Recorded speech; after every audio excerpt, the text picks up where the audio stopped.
안녕하세요 여러분, 만나서 반가워요।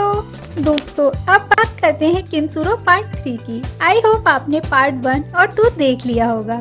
तो जैसा कि मैंने लास्ट वीडियो में बताया कि किमसूरो को पता चल जाता है कि क्योंबी ही उसकी रियल माँ है।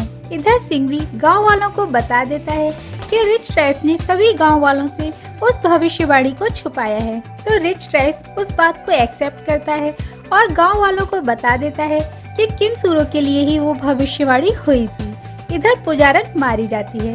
इस भविष्यवाणी को सुनकर क्योंबी को लगता है कि कहीं वही तो उसका खोया हुआ बेटा तो नहीं है। इस बात का कंफर्मेशन करने के लिए वो लेडी डॉक्टर के पास जाती है, लेकिन लेडी डॉक्टर कह देती है कि उसे इस बारे में कुछ नहीं पता। इधर किमसूरो क्योंबी से पूछता है कि उसने अपने खोए हुए बेटे को ढूंढने की कोशिश क्यों नहीं की, तो वो उससे कहती है कि उसका बेटा मर चुका है। और जब किमसूरो ये बात आनियो को बताता है तो आनियो की आंट उससे कहती है कि ये उसके राज्य के लिए अच्छी बात नहीं है कि किमसूरो साउथ का राजा बने, इसलिए उसे मार देना चाहिए। इधर सिंघवी भी किमसूरो को मारकर साउथ का राजा बनकर आनियो के राज्य पर भी कब्जा करने का प्लान बनाता है, जिसमें टाले उसका साथ देने को तैयार हो जाता है।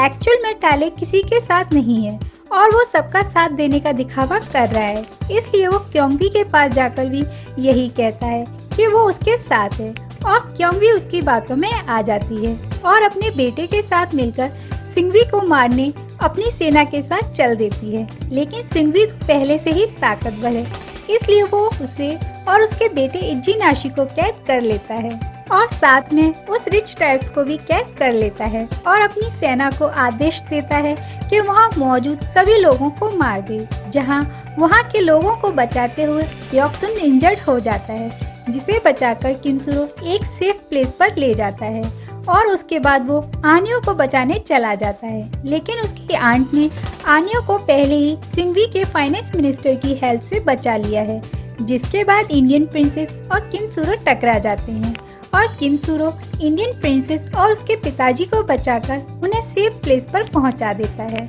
आगे किमसूरो सोचता है कि अभी इनका यहाँ से जाना ही ठीक रहेगा और ये सोचकर वो एक शिप का अरेंजमेंट करने निकल जाता है, जिसमें इंडियन प्रिंसेस और उसके पिताजी के साथ दियोक्सुन को वहाँ से भेज देता है, जहाँ वांग ओके के पिताजी किमसूरो से उसके साथ चलने को कहते हैं, लेकिन वो उनके साथ जाने से मना कर देता है।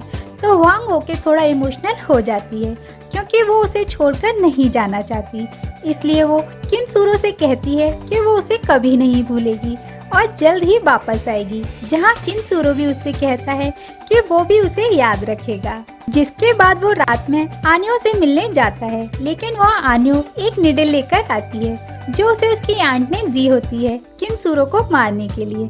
लेकिन आनियो ऐसा कर नहीं पाती क्योंकि वो किमसूरो को पसंद करती है। आनियो उससे कहती है कि उसे यहाँ से चले जाना चाहिए क्योंकि उसकी जान को खतरा है।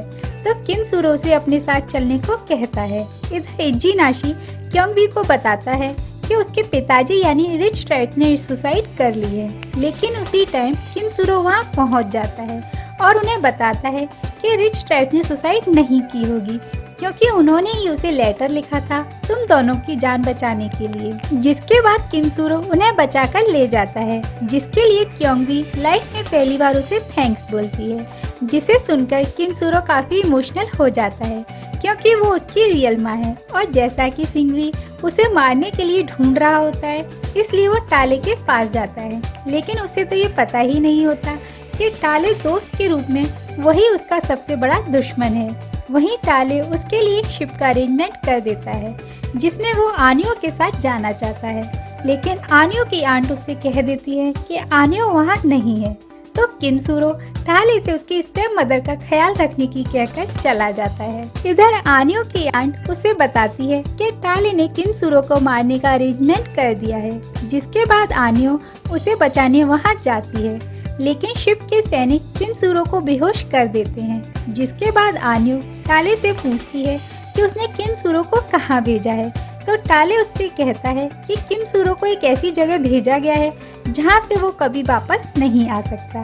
यहाँ आपको बता दें कि टाले ने किमसूरो को दासियों के बीच एक आइलैंड पर भेज दिया है, जहाँ उसे काफी परेशान किया जाता है। दोस्तों, यहाँ जिस किमसूरो की किस्मत में राजा बनना लिखा है, वो अभी गुलामों की जिंदगी जी रहा है। इसी बीच एक व्यापारी सुंदो आकर उसे खरीद लेता है और यहाँ कहानी में एक ट्विस्ट आता है, वो ये कि इंडियन प्रिंसेस जिस जगह रुकी होती है, ये वही जगह है जहाँ किमसूरो दास बनकर रह रहा होता है और दोनों को ही ये बात नहीं पता होती कि वे एक ही जगह पर हैं। इधर हुआंग ओके किमसूरो को लेकर काफी परेशान होती है, इसलिए वो अपने पिताजी से कहती है कि उन्हें किमसूरो के बारे में पता करना चाहिए, जहां उसके पिताजी बताते हैं कि किमसूरो कई दिनों से गायब हैं। इधर किमसूरो उस जगह से बचकर निकलने का प्लान बनाता है और रात को भागने की कोशिश कर रहा होता है। इसी बीच उसे हुआंग ओके के सितार की धुन सुनाई देती है, जिसे सुनकर वो चौंक जाता है और जैसे ही वो भागने की कोशिश करता है, उसे कुछ लोग पकड़ने के लिए उसके पीछे भागते हैं। तो हुआंग ओके उस शोर को सुनकर बाहर आती है, लेकिन जब तक सभी लोग वहां से जा चुके होते हैं। इधर दॉक्सुन वहां किमसूरो के पास उसे बचाने के लिए पहुंच जाता है। क्योंकि किमसूरो वहां एक दास है, इसलिए वो उसे सजा दिलाने से नहीं रोक पाता और वो उसकी मदद करने के इरादे से हुआंग ओके के पास जाता है और उसे बताता है कि किमसूरो ही वो दास है जिसे पकड़ा गया है। इधर किमसूरो को मारा जा रहा होता है। उसी टाइम हुआंग ओके वहां पहुंचकर उसे बचाकर अपने घर ले आती है और उसकी सेवा करती है और खुद से प्रॉमिस करती है कि वो किमसूरो का कभी साथ नहीं छोड़ेगी। लेकिन बेहोशी की हालत में किमसूरो आन्यो को याद कर रहा होता है।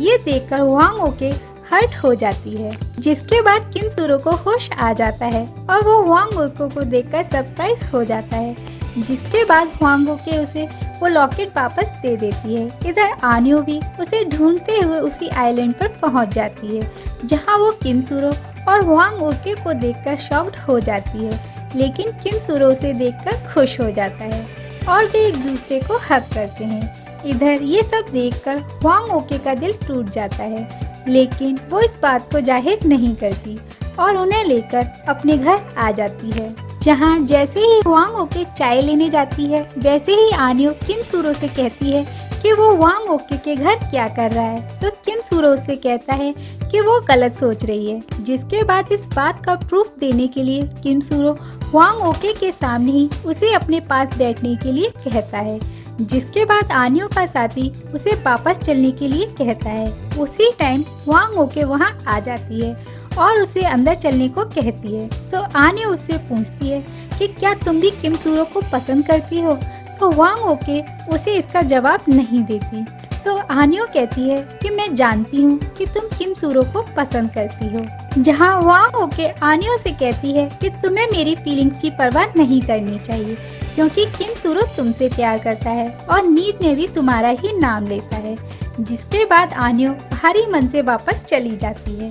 इधर किमसूरो फुल फॉर्म में आकर प्लान बनाता है और उस व्यापारी से डील करता है कि वो उसे शिप बनाना सिखाए और वो उसके बदले उसे हथियार बनाना सिखाएगा। जिसके बाद वो उन सभी दासों को आजाद कराकर अपना वर्कर बना लेता है। इधर सिंगवी किमसूरो की स्टेप मदर को ये सोचकर कैद कर लेता है कि कभी तो वो अपनी माँ से मिलने आएगा ही। इधर क्योंगबी और इजिनाशी भी बचे हुए गांव वालों के साथ मिलकर हथियार बनाना शुरू कर देते हैं। इधर व्यापारी ने जो क्राफ्ट किमसूरो को दिया है वो हिंदी में लिखा है, जो उसे समझ में नहीं आता, इसलिए वो उस क्राफ्ट का यूज नहीं कर पाता। तो दॉक्सुन उससे कहता है कि इसमें इंडियन प्रिंसेस उसकी हेल्प कर सकती है। जिसके बाद वो हुआंग ओके के पास जाता है उस क्राफ्ट को समझने के लिए, जहाँ हुआंग ओके उसे सब अच्छे से समझा रही होती है और किमसूरो ये देखकर शॉक्ड हो जाता है कि हुआंग ओके को इतना सब कुछ डिटेल में कैसे पता है। तो इंडियन प्रिंसेस बताती है कि उसने काफी सालों तक जहाज का सफर किया है और कई बार भयानक तूफानों को भी देखा है। तो किमसूरो उसकी तारीफ करने लगता है, जिसके जवाब में इंडियन प्रिंसेस मजाक में कहती है कि आज की पाठशाला में इतना ही, क्योंकि उसके स्टूडेंट का ध्यान टीचर पर ज्यादा है। जिसके बाद दोनों हंसने लगते हैं। क्या यहीं से किमसूरो और हुआंग ओके के रिश्ते की नई शुरुआत होगी और क्या इंडियन प्रिंसेस किमसूरो के दिल को जीत पाएगी? जानने के लिए नेक्स्ट एपिसोड देखना मत भूलिएगा। साथ ही चैनल को सब्सक्राइब करना और वीडियो को लाइक और शेयर करना मत भूलिएगा। टिल देन, पूरी दमे तो बायो।